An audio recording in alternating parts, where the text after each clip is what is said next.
irmãs, queridos irmãos, começamos mais um programa O Espírito da Letra, analisando a obra do Espírito André Luiz, através da mediunidade de Francisco Cândido Xavier.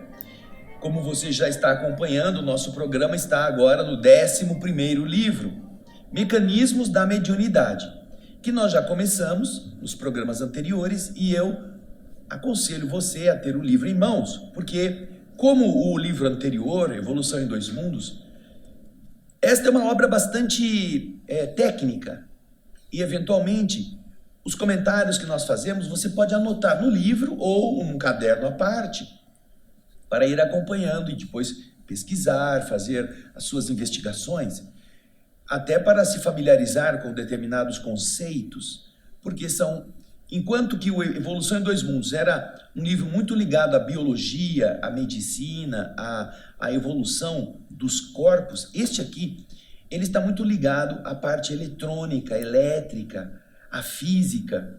Então, você vai aprender coisas numa outra área.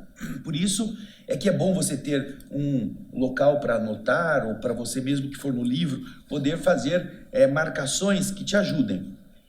Hoje nós vamos tratar do capítulo 2, que na verdade é um capítulo escrito pelo Espírito André Luiz com uma finalidade histórica. Ele vai mostrar para o leitor todo um avanço na área da pesquisa a respeito dos campos, das ondas, dos sistemas ondulatórios do universo, começando lá de trás. Então ele vai fazer uma descrição daqueles espíritos que vieram ao mundo físico com a finalidade de ajudar a evolução desta área do conhecimento, que obviamente deverá mais adiante no livro estar conectada com a nossa percepção do mundo invisível. Porém, ele está explicando passo a passo como é que os pesquisadores foram se sucedendo nessa história da evolução da física, da eletrônica, para que depois chegássemos ao que hoje podemos já constatar. Por isso ele tem este título, Conquistas da Microfísica. Durante a leitura do texto original, nós estaremos inserindo algumas imagens referentes às personagens que ele está citando. Não serão todas, serão algumas, para ilustrar e você poder depois, se tiver interesse, ir atrás também, ok? Então agora, olha, pega o seu livro, pegue a sua anotação e vamos dar início ao capítulo 2, acompanhando a leitura na tela. Você vai ver aí o nosso texto. Vamos a ele. Está chegando no texto, olha lá que estúdio maravilhoso nosso, ó. Ah, muito bem. A câmera 2, com o nosso cameraman, ele gira a câmera e chega lá. Mecanismos da mediunidade. Primórdios da eletrônica. Espíritos eminentes, destacados, espíritos, hein? Está falando do mundo espiritual. Atendendo às necessidades da investigação científica entre os homens, retornam da espiritualidade ao plano terrestre, incentivando estudos acerca da natureza ondulatória do universo. Natureza ondulatória. A eletrônica sussurra, balbucia as primeiras notas com Tales. Tales é o filósofo, o matemático grego. Tales de Mileto. Mileto é a cidade de onde ele era oriundo, que nascera aproximadamente em 625 e morre em 547 a.C. Ele é matemático e filósofo grego. Ele existiu 600 anos antes do Cristo. Olha que interessante. O grande filósofo, que tinha a crença na unidade essencial da natureza, observa a eletrização do âmbar, elétron, chamado elétron em grego. Seus apontamentos sobre as emanações luminosas são retomados depois no curso do tempo por Heron de Alexandria, que está aí entre 10 e 70 depois de Cristo, matemático e mecânico grego, que também, junto a outras grandes inteligências, vai terminar todo o seu raciocínio nos descobrimentos e pensamentos de René Descartes, 1569 a 1650, que também é filósofo e matemático francês no século XVII. Descartes é uma figura importante do pensamento, não é? Que, inspirado na teoria atômica dos gregos, conclui 300 anos antes da descoberta do elétron que, na base do átomo, deveria existir uma partícula primitiva, chegando mesmo a desenhá-la com surpreendente rigor de concepção, como sendo um redemoinho, um turbilhão ou imagem aproximada dos recursos energéticos que o constituem. Então estamos já em Descartes. Você deve ter visto as imagens destas figuras. Descartes é importante não só no pensamento cartesiano, penso, logo existo, mas também nas pesquisas que fez sobre vários outros campos da área, nós já vimos Descartes lá no outro livro, quando ele faz um esboço do sistema circulatório, e ele fala como se houvesse algum tipo de espírito, ânima, nas veias para empurrar os músculos. Ele faz concepções a respeito da biologia, agora está fazendo a respeito da física. Então você vê que é um pensador que vem amparado pelas descobertas e concepções matemáticas e filosóficos dos seus ancestrais, os gregos, vem desenvolver esta etapa, este passo, este degrau da ciência.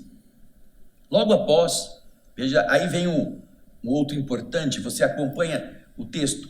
Logo após, Isaac Newton, e aí estão as datas da sua existência, físico e matemático inglês, realiza a decomposição da luz branca nas 7 cores do prisma. Dá uma olhadinha aí na imagem. Você vai ver a experiência dele num quarto escuro, deixando passar uma frestinha de luz apenas e colocando um prisma para fazer com que aquela luz tivesse algum tipo de resultado posterior. E ele descobre que a luz branca, que chegava branca, se decompõe quando passa pelo prisma e apresenta o leque das 7 cores do espectro. Apresentando, depois dessa experiência que você está vendo aí, seja no quarto escuro, seja no prisma que vai decompor a luz, ele apresenta, depois de fazer essa experiência, a ideia de que os fenômenos luminosos seriam correntes corpusculares, correntes de corpúsculos, sem excluir a hipótese de ondas vibratórias a se expandirem no ar.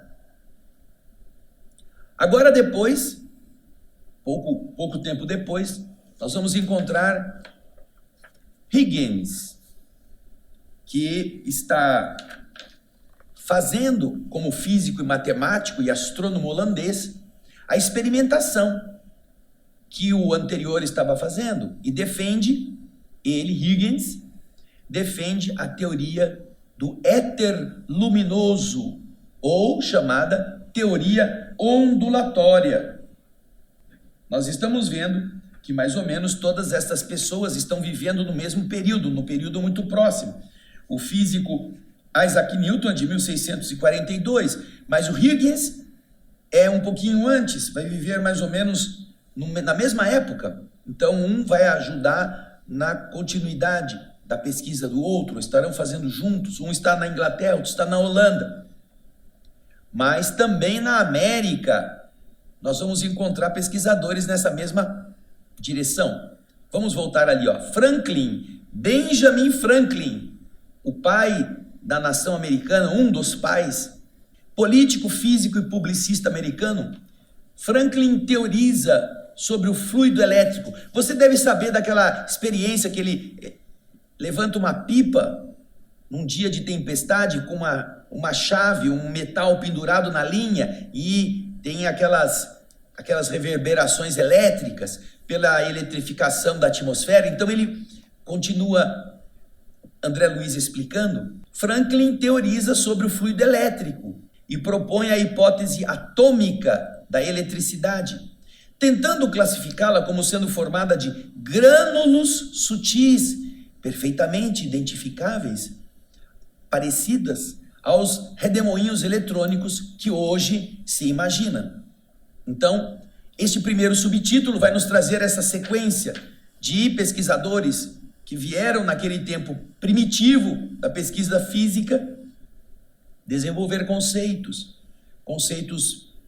intelectuais, porque naturalmente não havia elementos de pesquisa capazes de fornecer certezas a esses desenhos ainda não palpáveis, mas conceitos concebidos pelo pensamento dos pesquisadores.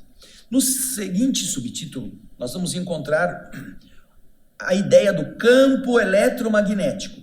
Então, deixamos Franklin, que cooperou bastante neste aspecto, com os Huygens, o Newton e todos os anteriores, e vamos chegar ao começo do século XIX. Nos primórdios do século XIX, aparece Thomas Young, médico, polígrafo e sábio inglês, examinando as ocorrências da reflexão, interferência e difração, que é o desvio da luz, fundamentando-se sobre a ação ondulatória. E depois dele vem Fresnel, Augustin Fresnel, físico francês, que consolida, que dá forma mais sólida às deduções do seu amigo Thomas Young, seu contemporâneo. Sucedem-se investigadores e pioneiros, até que em 1869, James Clerk Maxwell, físico escocês, afirma, sem que as suas afirmações conseguissem despertar maior interesse nos sábios do seu tempo, que as ondulações de luz nasciam de um campo magnético associado a um campo elétrico, anunciando por primeira vez, concebendo essa teoria, essa correlação entre a eletricidade e a luz, e assegurando que as linhas de força transbordam dos circuitos, saindo em direção ao espaço ambiente e expandindo-se como pulsações ondulatórias. Ele então cria a notável teoria eletromagnética. Desde essa época, o conceito de campo eletromagnético assume singular importância no mundo. E você vai ver na imagem uma referência a essa dupla existência, essa dupla correlação entre eletricidade e campo magnético. Campo magnético e eletricidade. Você sabe que para produzir energia elétrica, os campos que vão, os movimentos das grandes turbinas acontecem graças à ação, no caso da hidrelétrica, a água que faz girar, mas ele tem um conjunto de ímãs que, ao rotacionar envoltos por uma capa de fios de cobre, induz corrente elétrica. E você pode também imaginar a estrutura inversa. A corrente elétrica sendo acionando um chamado eletroímã, criando um campo eletromagnético que atrai metais. E existem então determinados tipos de máquinas que possuem um pêndulo grande, chato, onde ele liga a energia, aquilo imanta e ele puxa todas as substâncias ferrosas ou que tenham atração pelo magnetismo, gruda ali e ele transporta. Quando chega no destino, ele solta. Então você vê que estas correlações começam a ser descobertas por Maxwell. E isso é um avanço muito grande nesse pensar a respeito. Tanto é que agora no texto, Hertz, você já ouviu falar de Hertz, né? Hertz consegue demonstrar a existência das ondas elétricas, descobrindo-as e colocando-as a serviço da humanidade. Hoje em dia é uma unidade de medida. Quantos Hertz? Nas vésperas do século XX, a ciência já considera a natureza terrestre como percorrida por ondas inumeráveis que cruzam todas as faixas do planeta sem jamais se misturarem. Olha que legal isso aí, porque isso vai possibilitar a emissão de rádio. Os sons podem transitar pela atmosfera sem misturarem-se.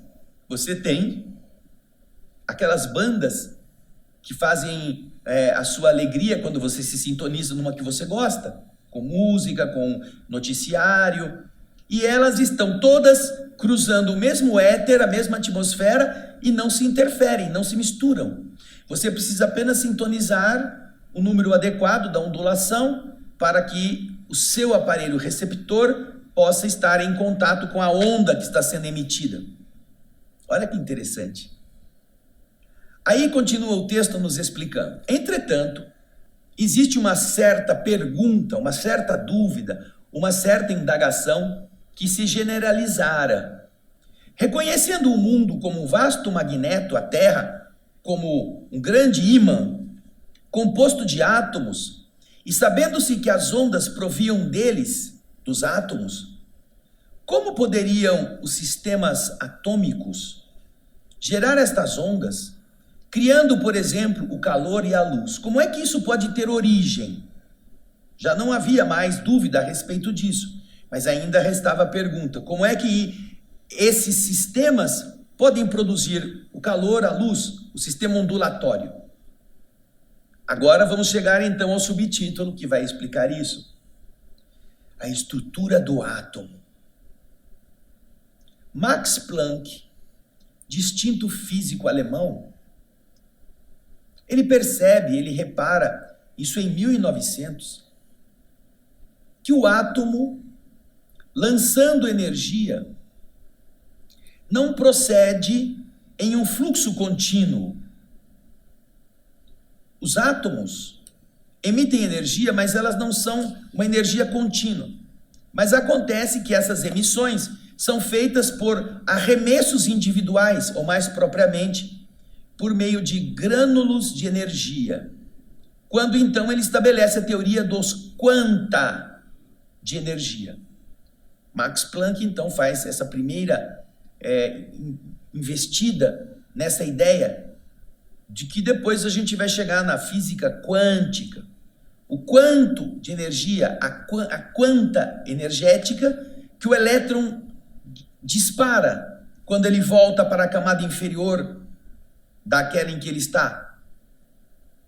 Foi com base nisso que Niels Bohr, físico dinamarquês, deduziu que a descoberta de Planck somente se explicaria pelo fato de os elétrons que giram ao redor do núcleo gravitarem ao redor desse centro no sistema atômico em órbitas seguramente definidas, bem marcadas, a exteriorizarem energia, não girando como os planetas em torno do Sol, mas saltando de inesperado de uma camada para outra.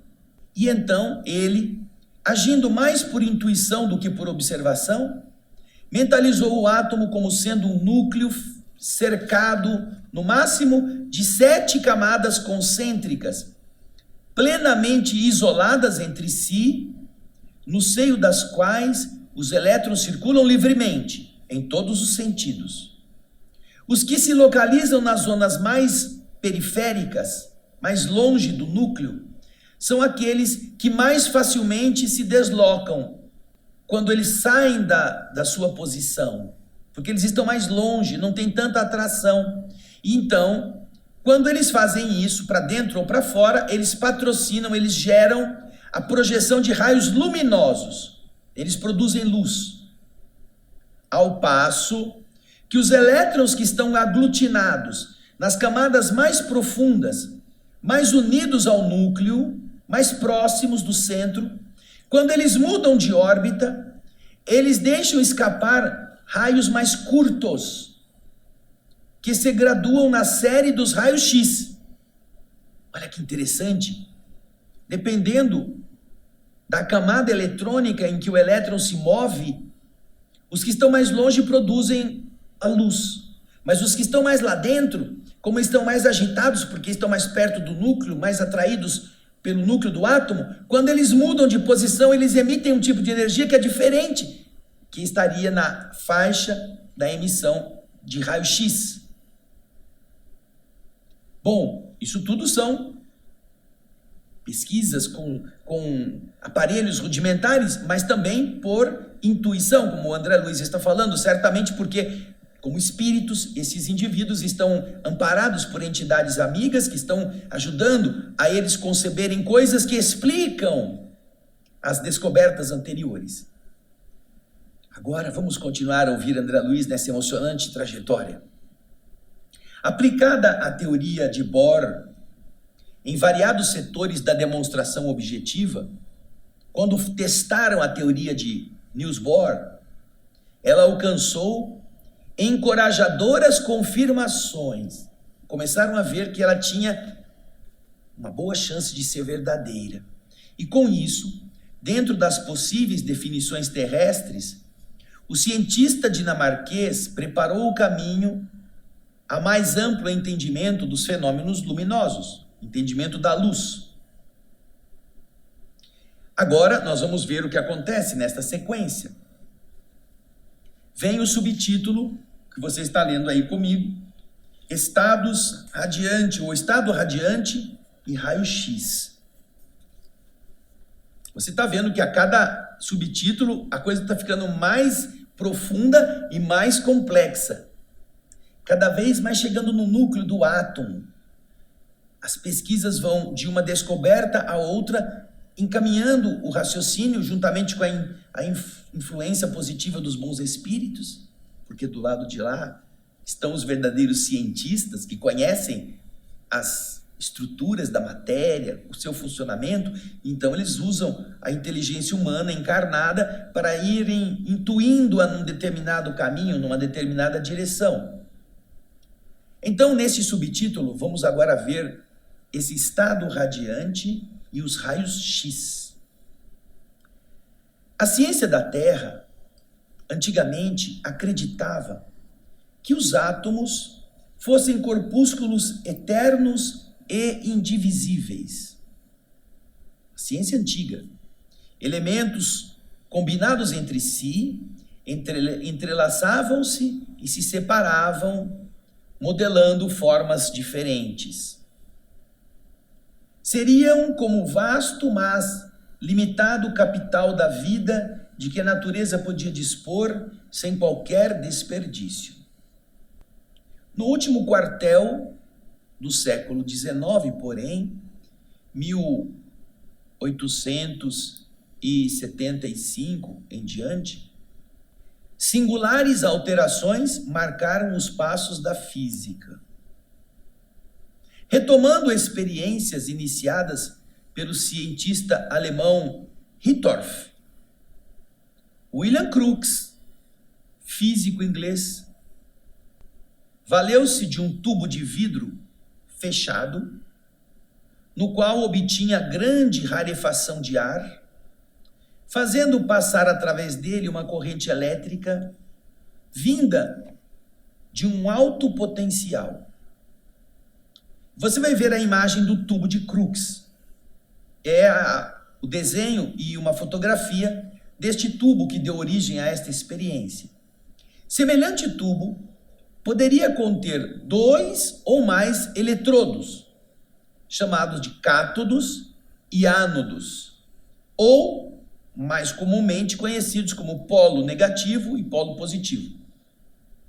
Estes 2 eletrodos, formados por fios de platina e rematados, acabados em placas metálicas de substância e moldes variáveis. Quando se ligava à corrente, William Crookes, o grande físico, notou que do cátodo partiam raios que, atingindo a parede oposta do vidro, nela formavam uma certa luminosidade fluorescente. Crookes classificou como sendo radiante o estado em que se mostrava o gás contido no recipiente. E ele disse que ele tinha a impressão de que ele havia conseguido reter os corpúsculos que entrelaçam a base física do universo. Então, veja só, você viu aí o desenho, a ampola, você vê uma cruz, parece uma cruz de Malta, aquela cruz das caravelas, né? Em desenho.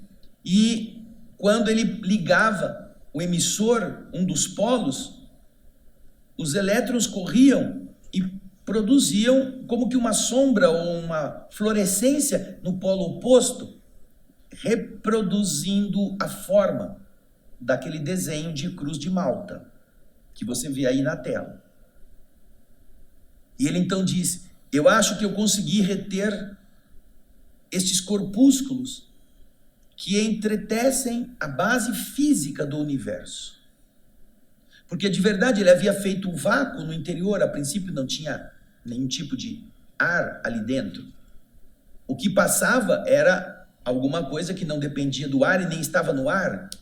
E você que está ouvindo William Crookes, você deve saber que esse físico que recebeu o prêmio Nobel, ele desenvolveu com os aparelhos que ele fez diversas experiências com o espírito de Kate King, um espírito que se materializava no laboratório de William Crookes para que ele pudesse medir, pesar, fazer experiências físicas durante 3 anos.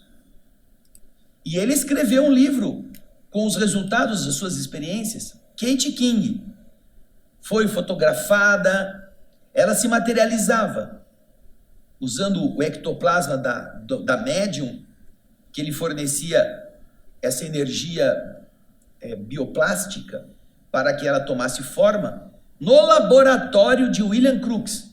Veja só que interessante, na história do espiritismo, este pesquisador, este físico, este homem de altos voos, não se deixou influenciar por aqueles modismos de que não, isso aí não existe, espírito é coisa de bruxa. Não, ele foi estudar com base nos próprios aparelhos que ele mesmo desenvolvera e dos conceitos físicos que ele conhecia. É um detalhe para você poder ver. Nós temos inclusive livros com as fotografias deste espírito materializado no laboratório. Vale a pena você dar uma olhadinha. E esta foi uma experiência muito importante, que ele não teve medo, inclusive, de perder respeito da comunidade científica, dos seus pares, por estar debruçando-se sobre estes fenômenos. Mas vamos voltar ao texto do livro Mecanismos da Mediunidade.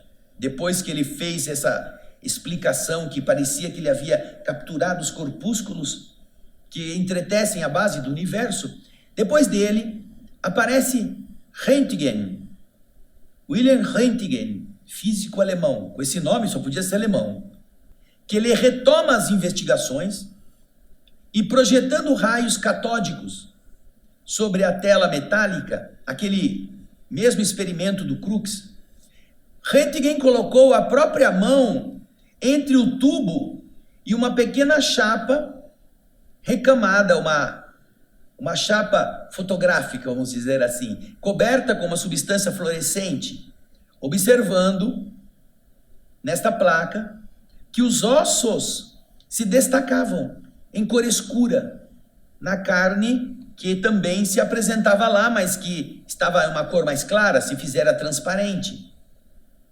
Aí estão os raios X, ou raios Röntgen, e foram, desde essa época, trazidos à consideração e aos experimentos do mundo como uma forma de penetração naquilo que está bem guardado no interior do corpo para ver através da pele, ver através dos ossos, avaliar uma fratura, observar tumorações.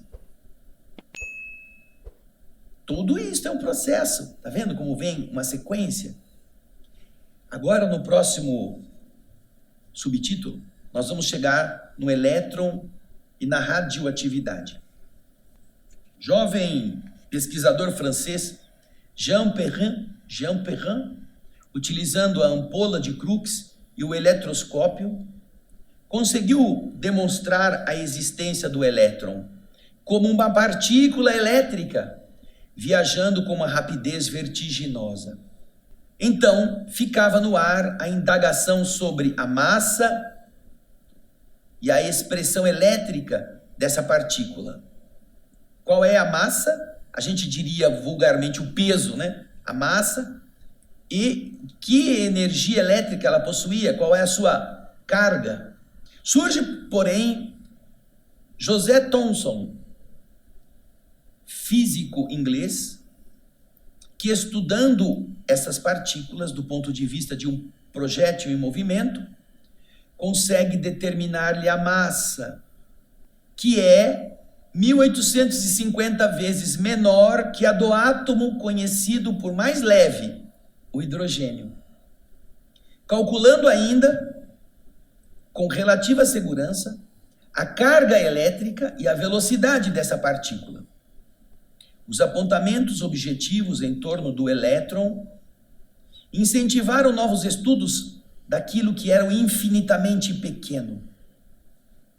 Animado pelos êxitos dos raios de Röntgen, Henri Becquerel, físico francês, com o auxílio de amigos espirituais, porque até então o gênio científico da Terra desconhecia o extenso cabedal radioativo do urânio, ele escolhe esse elemento, urânio, para a pesquisa de novas fontes dos raios X e surpreende, ele detecta as radiações diferentes que fazem com que, logo depois, o casal Curie, Marie Curie e Pierre Curie, franceses ambos, que foram físicos que se dedicaram ao estudo dos fenômenos radioativos, eles procedam à descoberta do elemento rádio.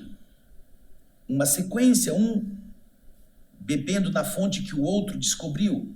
A ciência percebeu, continua André Luiz nos explicando, por fim, que a radioatividade era como que a fala dos átomos, assegurando que eles nasciam e morriam, ou apareciam e desapareciam no reservatório da natureza. Então estão estudando a natureza, estão estudando essa grandeza infinitamente pequena. Agora chegamos na química nuclear. O contador de Geiger, que é um aparelho, né, que mede emissões radioativas, emergindo no cenário das experimentações da microfísica, demonstrou que em cada segundo de uma grama de rádio se desprendem 36 bilhões de fragmentos radioativos da corrente mais fraca de raios emanantes oriundos desse elemento, perfazendo um total de 20 mil quilômetros de radiação por segundo. No entanto, existe tão grande quantidade de átomos de rádio em cada grama desse metal, que somente no espaço de 16 séculos é que seu peso fica reduzido à metade. A degradação dos átomos vai diminuindo, e aí é a meia-vida que eles chamam. Esta é uma forma de medição de quanto tempo dura determinada substância radioativa para ir se decompondo, porque ela vai emitindo toda essa quantidade de elétrons e vai perdendo esse potencial. Eles chamam de meia-vida.